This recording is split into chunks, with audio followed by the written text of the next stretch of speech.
자, 재무상태표 손익계산서 기초 작성 사례. 자, 보겠습니다. 자, 여기서는 일단, 재무상태표, 자산부채, 자본, 어떻게 재무상태표에 집계가 되는지, 그 다음 손익계산서, 수익 비용이 또 어떻게 집계가 돼서, 수익과 비용의 차이는 결국 당기 순이익입니다. 그죠? 자, 대략적으로 기초적인 것만 한번 보자, 하는 얘기예요. 흐름을. 자, 구체적인 양식 같은 거는 이제 뒤에서 우리가 자세히 볼 거고, 대략적으로 좀 보자, 이런 얘기입니다.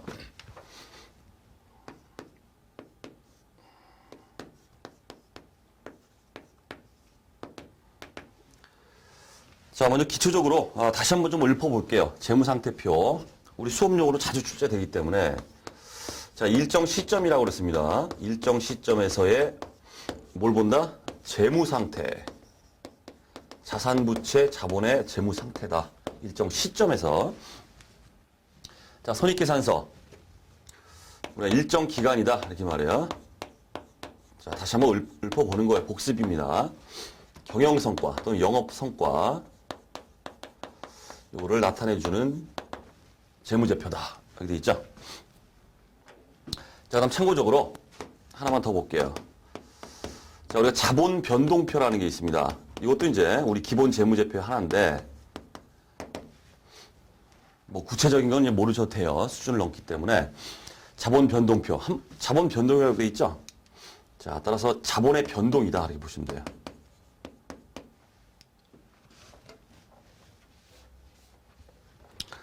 자, 일정 기간에 있어서의 아주 구체적으로, 디테일하게 나갑니다. 자본의 구성 항목들이 쫙 있는데, 구성 항목들이 기초, 기말 쫙 어떤 식으로 변화가 됐는지 아주 디테일하게.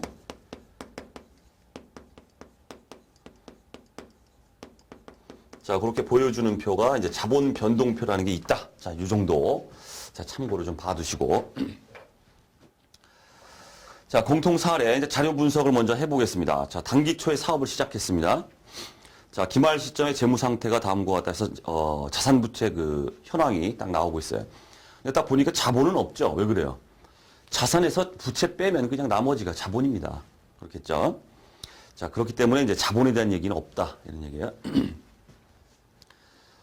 자, 단기 이제 경영성과 우리 손익계산서 관련해서 작성 자료가 또 주어지고 있습니다. 매출액에서부터 쭉 나오고 있죠. 자, 한번 자료 분석만 먼저 해보면 기말 시점의 재무 상태가 나오고 있는데, 자, 현금 70만 원, 당좌 예금 36만 원, 보통 예금 20만 원이에요. 자, 요거 합쳐져 가지고 뭐가 될까요? 현금 및 현금성 자산으로 공시가 돼야 돼요. 구체적으로 기중에는 회계 처리를 현금이나 당좌 예금, 보통 예금 이렇게 계정 과목을 쓰지만 외부에 공시할 때는 재무 상태표에 요 세 개가 합쳐져서 현금 및 현금성 자산으로 표시가 돼야 됩니다. 자, 합쳐보시면 얼마예요? 70만 원, 36만 원, 20만 원, 126만 원이죠. 이게 현금 및 현금성 자산으로 재무상태표에 표시가 되어야 된다는 뜻입니다. 자, 그 다음에 외상매출금이 86만 원 되어 있습니다. 자, 공시될 때는 어떻게 될까요? 외부에? 우리 외상매출금과 받으러 오면 합쳐져서 뭘로 된다? 매출 채권으로 공시가 돼야 돼요. 자, 그 다음 상품, 그 다음 건물이 있고. 자, 그 다음 외상매입금이 있고, 그 다음 지급어음이 있죠.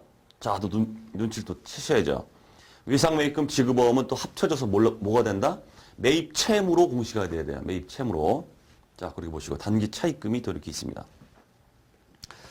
자, 그다음 경영성과 쪽에서는 우리가 이제 수익과 비용을 좀 나눠보면은 수익은 매출액 200만 원, 그 다음에 임대료 수익 26만 원, 그 다음 이자 수익이 있죠? 30만 원. 자, 나머지는 다 비용입니다. 자, 자료 분석을 저 그렇게 끝내고 자, 손익계산서를 먼저 작성합니다. 자, 우리가 재무제표를 작성할 때 재무상태표를 먼저 작성하는 게 아닙니다. 손익계산서를 먼저 작성해요. 왜 그러냐면 손익계산서의 그 표의 주의를 보세요. 당기순이익의 재무상태표로의 대체다 이렇게 나오고 있죠. 우리 개인기업인 경우에는 그냥 자본 자체가 자본금하고 끝나버려요. 이하 뭐 딸린 식구들이 없습니다. 그냥 자본금. 자본이 그냥 자본금이에요. 하지만 우리 법인기업인 경우에는 자본이 아주 구체적인 항목으로 쪼개집니다. 자본금, 뭐 이익잉여금, 자본잉여금, 자본조정, 기타 포괄손익 누계 이렇게 해가지고 구체적으로 디테일하게 쪼개집니다. 자, 이럴 경우에 손익계산서를 작성해 봤더니 여기 뭐 단순하게 수익에서 비용을 뺐더니 나머지 이게 바로 순이익이에요. 순이익. 이 순이익은 나오는 것처럼 개인 기업인 경우에는 재무상태표의 자본금으로 흡수가 됩니다. 이게. 그 다음에 법인 기업인 경우에는 우리 그 재무상태표에 자본 중에서 자본금, 이익잉여금 쫙 나온다 그랬죠? 구체적으로 이익잉여금이에요. 이익잉여금 쪽으로 순이익이 흡수가 돼버린다는 뜻입니다. 그렇기 때문에 먼저 손익계산서를 작성한다는 뜻이에요. 손익계산서를 작성해서 당기 순이익이 나오죠? 그 순이익이 재무상태표 쪽에 자본 쪽으로 흡수가 된다는 얘기예요. 그렇기 때문에 손익계산서를 먼저 작성한다. 좀 주의하셔야겠죠? 자, 손익계산서 이제 하나하나 이제 자, 구체적인 양식은 뭐 뒤에서 본다고 그랬어요. 단순하게 이렇게 해가지고 차변, 대변, 비용, 수익 이렇게 나눠볼게요. 이렇게. 자, 그래서 비용만 이제 싹 몰아서 해보고 수익을 싹 몰아서 한번 해보자는 뜻이에요. 그러면 대차 차이가 나겠죠? 수익이 더 많다 그러면 당기 순이익이고 비용이 더 많다 그러면 어떻게 돼요? 당기 손실이다 이렇게 말해요. 손실 난 거죠? 비용이 더 많으면. 자, 우리 자료에서 당기 경영성과에서 이제 비용, 수익을 뽑아내겠습니다. 자, 먼저 매출액 있죠? 매출액, 수익. 자, 200만 원. 그 다음 매출 원가가 있네요. 자, 비용. 매출 원가 96만 원. 자, 뽑아내고. 그 다음 임대료 수익 있죠? 수익. 임대료 수익. 자, 뽑아내니까 26만 원. 그 다음 이자 수익. 또 수익이죠? 이자 수익. 얼마예요? 30만 원. 자, 이렇게 써주시고. 그 다음 급여. 비용입니다. 급여. 얼마입니까? 52만 원. 그 다음 접대비. 비용이죠? 접대비 14만 원. 그 다음 세금과 공과 비용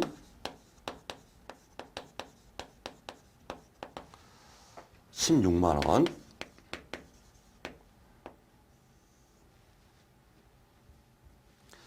그 다음 보험료 또 비용입니다. 보험료 12만 원. 그 다음 잡비 나오네요. 비용 8만 원 이렇게 되어 있습니다. 전 자료가 끝났죠. 차변, 대변, 비용, 수익으로 나눠서 자 이렇게 보자 이런 얘기예요.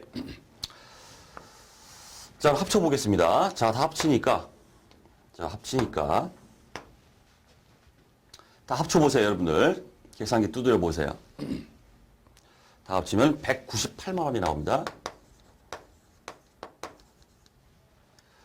자, 그럼 다 합치면 256만 원 나와요. 자, 됐죠? 수익이 더 많습니다. 아하. 순이익이 얼마다? 256만 원에서 198만 원 빼시면 58만 원 순이익이 나온다. 자, 이 순이익은 어디로 간다는 뜻이에요? 재무상태표에 이제 자본 쪽으로 흡수가 된다는 뜻입니다. 이렇게 해서 손익계산서 순이익이 58만 원입니다. 1월 1일부터 12월 31일까지 일정 기간에 경영성과 순이익이 58만 원입니다. 이렇게 손익계산서가 기초적으로 이렇게 작성이 된다 뜻입니다. 자, 그 다음에 재무상태표 작성해 보겠습니다.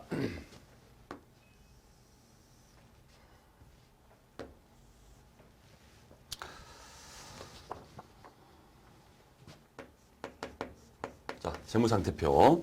자, 먼저 자산, 부채, 나머지는 자본 이렇게 되어 있습니다. 하나하나 이제 항목을 넣어 볼게요. 자, 우리 자료 자료에 현금 70만 원, 당좌예금 36만 원, 보통예금 20만 원 합쳐진다 그랬죠? 현금 및 현금성 자산.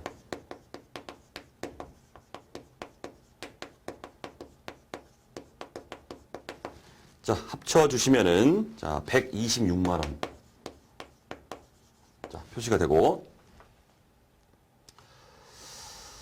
자, 그다음에 외상 매출금이 있습니다. 외상 매출금 86만 원. 자, 매출 채권이다 그랬죠? 외부에 공시될 때는 매출 채권. 86만 원. 자, 그다음 상품 재고자산에 있습니다. 상품 써주시고 얼마예요? 62만 원.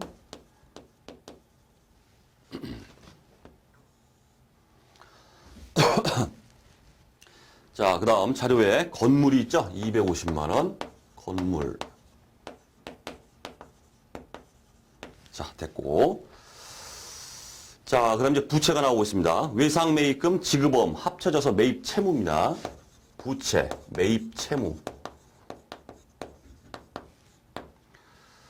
116만 원입니다. 70만 원, 46만 원, 116만 원. 됐죠? 하나 남아있죠? 단기 차입금, 부채, 단기 차입금. 자, 30만 원 이렇게 나오네요. 자, 다 됐죠? 게임 끝났어요. 자, 이제 구분해 볼게요. 자산, 부채, 나머지는 뭐란 뜻이에요? 자본이다 이런 뜻이에요. 자본이다. 자, 이 금액을 한번 구해 보겠습니다. 자, 구해 보시면 378만 원을 해요. 이렇게 됩니다.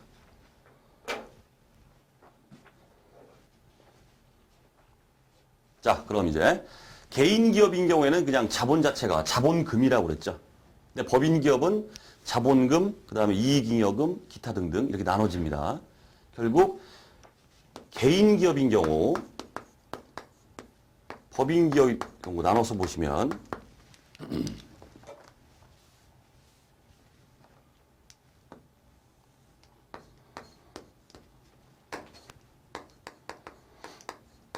자, 개인은 어떻게 될까요?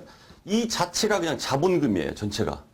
378만 원 안에 이미 순이익 58만 원이 여기 포함되어 있다는 뜻입니다. 이미 흡수되어 있다는 뜻이에요. 그죠? 자본금 378만 원 여기 되고. 자, 법인 기업인 경우에는 순이익 자체가 58만 원이 이익잉여금으로 표시가 됩니다. 자, 따라서 이익잉여금 분리가 되겠죠? 58만 원 표시가 되고, 그 다음 나머지가 뭐란 뜻이에요? 자본금이다 하는 뜻이에요. 나머지. 어떻게 계산합니까? 378만 원 총액이죠? 이 총액에서 58만 원 빼주세요. 빼주시면은 320만 원. 이렇게 해서 자본금, 이익잉여금 구분 표시가 이렇게 딱 되더라가는 뜻입니다. 법인 기업인 경우에는. 자, 어쨌든 순이익 자체가 자본 쪽으로 이게 흡수가 되기 때문에 제일 먼저 손익계산서가 작성이 되고 그 다음에 재무상태표가 작성이 돼야 된다. 이런 얘기예요. 됐죠? 자, 기초적으로 기본적인 아주 기초적인 거 작성 사례를 간단히 보여드렸습니다. 핵심은 뭐겠어요? 뭘 보여드리려고 그런 겁니까? 아니, 지금 뭐 수익 비용 모르는 사람이 어디 있어요? 우리가 여기까지 왔는데. 다 알잖아요. 수익이 뭐고 비용이 뭔지는. 자, 어쨌든 간에 보여드리려고 했던 거는 뭐겠습니까? 순이익이 어떻다?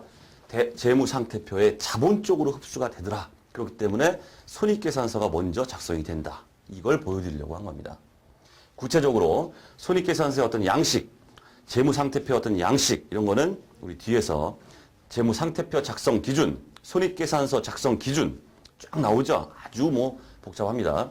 자, 거기서 구체적으로 볼 거고 기초적인 내용을 좀 보여드렸다는 얘기예요. 자, 재무상태표 손익계산서 기초 작성 사례. 자, 강의를 마치도록 하겠습니다.